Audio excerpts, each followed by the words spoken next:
Welcome back to Casual Watch Reviews, everyone.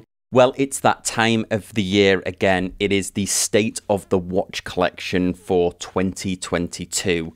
I'll have to go back and watch last year's 2021 State of the Watch collection, but I'm pretty sure, with the exception of the watches that I've inherited, which I'll show you shortly, I think there's been 100% turnover in the collection. I don't think there's any watches that were in the State of the Watch collection last year that are still in the State of the Watch collection this year.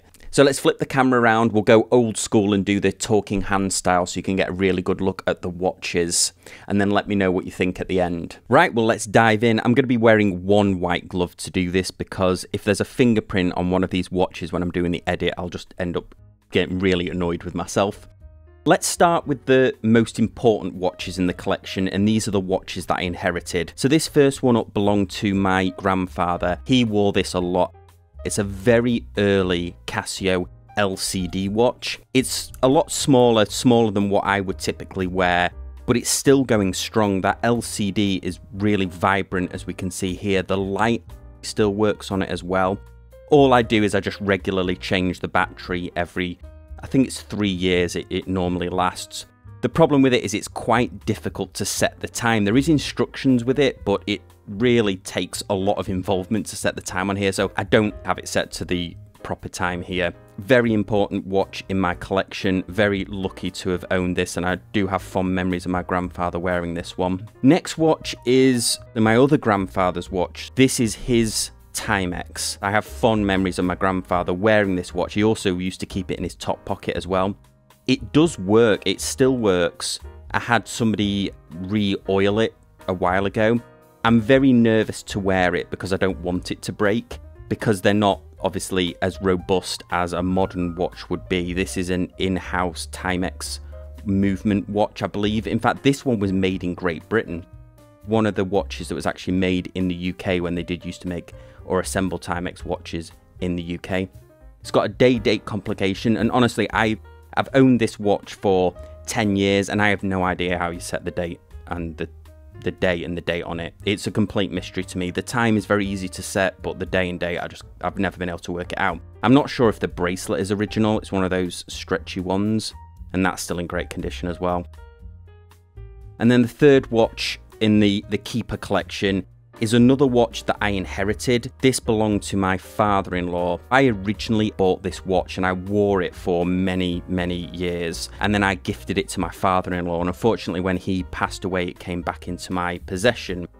Here it's featured on an excellent man cave leather strap. This is a single pass leather NATO. If you're familiar with these G10 watches, you'll know that these are fixed lugs. This watch does have some military provenance to it. This one was issued to the army. It's denoted on the back.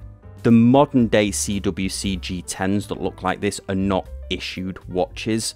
They lost the contract for issuing watches to the British military, I think, in the late 90s. I would encourage you, if you're looking to buy one of these, go on eBay and see if you can find one that was issued like this one was. I don't know if it saw any active service. When I bought this, they were readily available. I probably bought it in the late 90s, maybe early 2000s. Then they were readily available. They were practically giving them away. When eBay first started, they were £20, £40. I think eBay might have started in 2005, so maybe that's when I got this one. But you could regularly find them at Antiques Mall. I think they're a crazy price now. I think these are $300 or whatever the British equivalent was. I think it's way overpriced for what they are. It does have that British military history, but the only watch that CWC does that is current military issue is their SBS watch. I'd maybe look at that one, but a great watch. It'll never leave my collection. So this is where the biggest changes come, and this is in my current collection. First up, we have the SEIKO, the SSC 911. This is the most recent addition to the collection. I had the previous speed timer, which came and went. I can't remember whether that was on my last State of the Watch collection, but this is the new version. I've just released a review of it. I love this watch. It's a great size. The only thing that I don't like about it is the date is really set far behind the solar panel. Just love the grey tachymeter bezel with that black portion. Wears really well. This bracelet, I didn't like it on the previous speed timer, but I'm liking it a lot more on here. In fact, I've upgraded the clasp to an Uncle SEIKO clasp. Uncle SEIKO made a clasp that has an extra adjustment hole on there. And even though it's just one hole, it does make a big difference. And also it looks pretty cool, and I'm not scratching up the original SEIKO clasp if I ever do eventually sell this one. Next up, surprisingly, and this is the first time I think I've ever done a State of the Watch collection where I've got a smartwatch in there. But this year I did purchase a Garmin. This is the Garmin Instinct. This is the Instinct 1. I wear it mainly to the gym. I also wear it at night to monitor my sleep. Unfortunately, that's just one of the things that you can't really do with a mechanical watch, is see how well you're sleeping. It definitely looks chunky. I didn't want to go all in and buy a proper smartwatch with a color LCD screen on there, so I went with one that looked a bit like a G-Shock. First entry of a smartwatch in my State of the Watch collection. I think maybe I once showed my wife's Apple Watch, but I think that was a while ago. We have one in for review at the moment. I'm just showing this. This isn't actually my watch collection. This has been kindly sent in by Zodiac, but I just thought I would show you this one quickly. I'm going to be doing a full review. One of the watches that you're not seeing here is my Swatch watch. So I've still got a Swatch watch, a Damien Hirst limited edition that I just keep in the box. I kept it as a bit of an investment because it was a limited edition Swatch, and at the time it was quite hard to get hold of, but boy, it was practically easy in comparison to the way that the Moon Swatches went this year. Believe it or not, this is the final watch in the collection, presented in this beautiful Man Cave leather handmade pouch that Makola over at Man Cave Leather very kindly sent me to store my new watch in. Did a great job of this. If I open it up, this will be no surprises to anyone, but this is of course my Rolex Datejust. And wow, I saved for quite a long time for this Rolex Datejust. Really was hoping that I could get this green version. I was debating on whether to get a Datejust because I really love the date on watches. And when they announced this green dial version at Watches and Wonders, even on the renders on their website, I was just blown away by how the green looks. And even in person, it's much better than I was expecting. I put myself on the waiting list for this watch, and it came within about 4 months, and I was amazed considering it was a brand new Rolex, a brand new dial layout. They'd never, or a brand new dial color I should say, they'd never done a green in the 41 before, but it came in about 4 months, and the exact configuration I wanted. I wanted the smooth bezel. I'm not a fan of the fluted bezel. I think that the date just looks better with a smooth bezel. I know that's a controversial thing to say, but I much prefer it. I think it looks a lot more contemporary without the fluted bezel. And then this Jubilee bracelet is just absolutely outstanding. This Jubilee bracelet, I don't know how Rolex do it, but it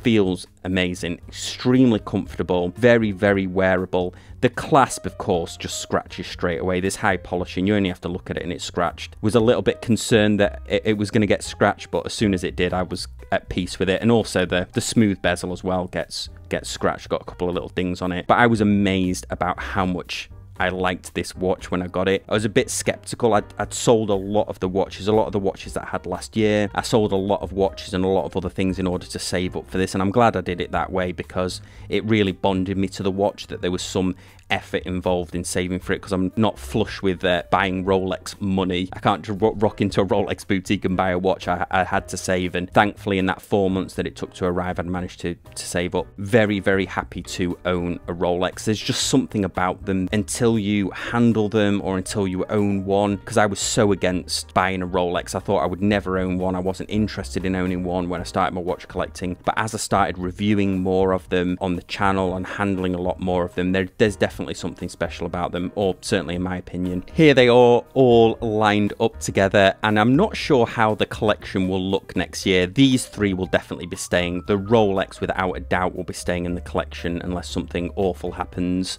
The SEIKO speed timer, I like that a lot. There's nothing, with the exception of the date, that I don't like about it. The one that I had previously, the size did bother me. And then the Garmin, I think it's so useful, and also they're quite affordable, and even if I did sell it, it would probably go for next for nothing, so I don't think there's any reason not to keep this in my collection. But will I add to it? I don't know. There's no watches that I've got my eye on. One day I would really love to own a Grand Seiko. I think that's one of the watches that I would really love to own, and I would also, if I ever saved up for another Rolex, which I certainly will try to do, I would love to get the Rolex Explorer 2 as well and add that to the collection. Well, there it was, the state of the watch collection for 2022. Was there any surprises in there? Let me know in the comment section down below. And as always, I really appreciate you watching. And if you're not subscribed, I would really appreciate if you're subscribed. Hit the thumbs up and hit that bell notification. It really does help out the channel. Appreciate you watching. I'll see you next time on Casual Watch Reviews.